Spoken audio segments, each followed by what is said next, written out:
नमः शिवाय दर्शक बंधु सर्वे भवन्तु सुखिन जय जगन्नाथ।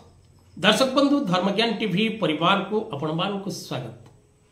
दर्शक बंधु आज कार्यक्रम रे आम आलोचना करवा कलिजुगर प्रभावशाली ग्रह कलिजुगर राजा ग्रह राहु विषय। राहु गोचर 2025 18 मे रे हो सारी मीन राशि कुंभ राशि को बक्री चलन कर सारी मायावी ग्रह राहु, किंतु 3 सेप्टेम्बर 2025 ठारू प्रभावशाली और शक्तिशाली हवा को बसी मायावी ग्रह राहु। कारण दर्शक बंधु ग्रहंकर षड बल रही थाए।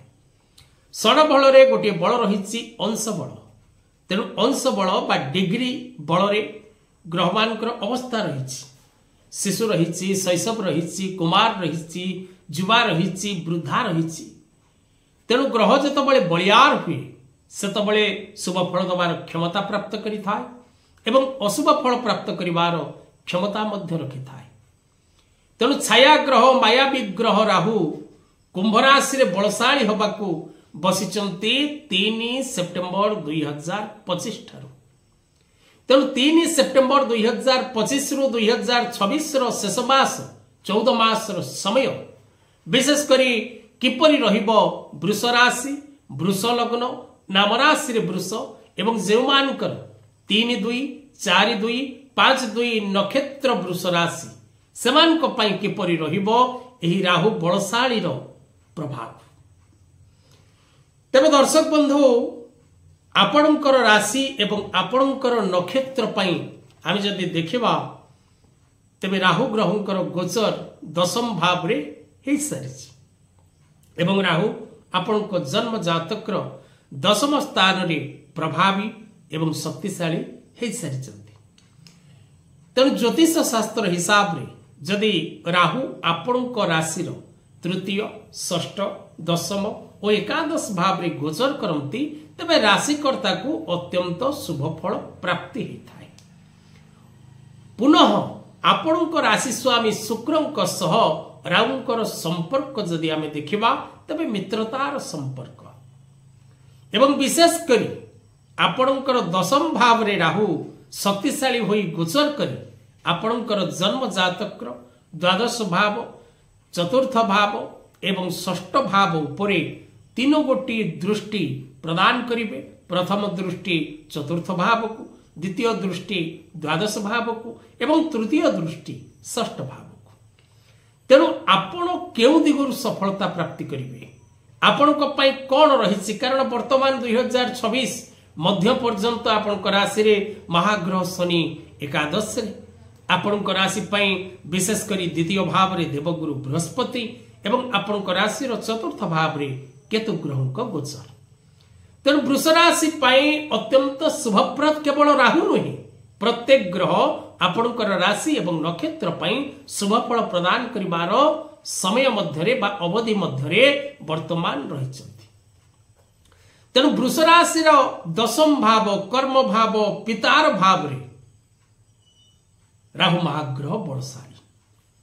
तेणु आपणकर पिता पुत्र संपर्क रे जदि कोनसी प्रकार रो मतभेद रहिथिबो बा पारिवारिक जीवन रे आपण कोनसी प्रकार रो अशांति प्राप्त करुथिबे बा पारिवारिक जीवन आपणकर मनोमालिन्य युक्त थिबो तेबे आपण निश्चित भाव रे पारिवारिक जीवन रो खुशी और आनंद प्राप्त करिवे।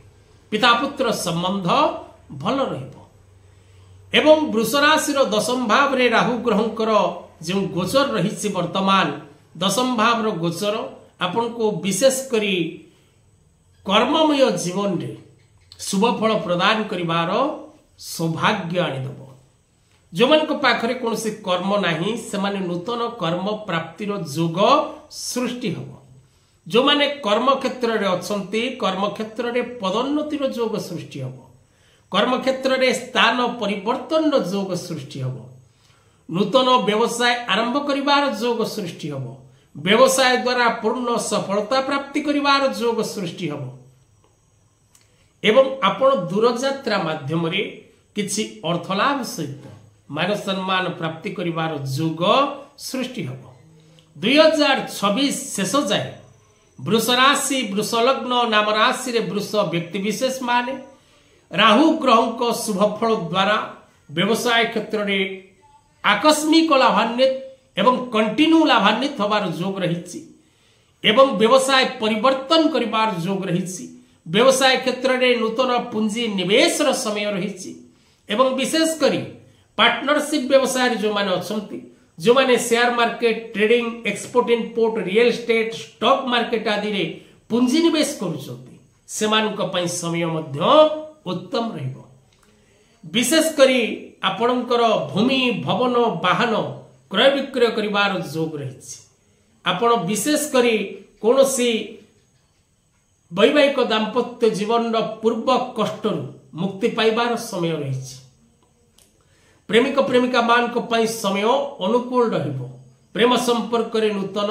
मोड़ सृष्टि हबो वैवाहिक जीवन सहित पारिवारिक जीवन आपणकर खुशीप्रद एवं आनंदप्रद रहिबो विशेष करी कोर्ट कचेरी माली मकदमा कार्य रे आपण विजय लाभ करिवार जोग रही शत्रु नतमस्तक होबार जोग रही विभिन्न दिगरु मतभेद सृष्टि होउथिले पूर्वरु से मतभेद एवं विवाद युक्त मित्र मान को सह सुसंपर्क स्थापन होबार जोग रही एवं वाद विवाद रु आपण को मुक्ति मिलिबो आशा करुथिबा प्रत्येक कार्य गुडी को आपण सुरुखुर रे संपादन करिवे आपणकर प्रत्येक मनोवांछा पूर्ण हबो दूरयात्रा करिबा तीर्थयात्रा करिबा एवं निजर कर्म क्षेत्र जनित कार्य को नहीं यात्रा करिबार जोग रही नूतन मित्र लाभ जोग रही प्रत्येक दिगरु आपण को शारीरिक मानसिक आर्थिक एवं कर्ममय जीवन पूर्ण शुभ फल प्राप्ति होबार जोग रही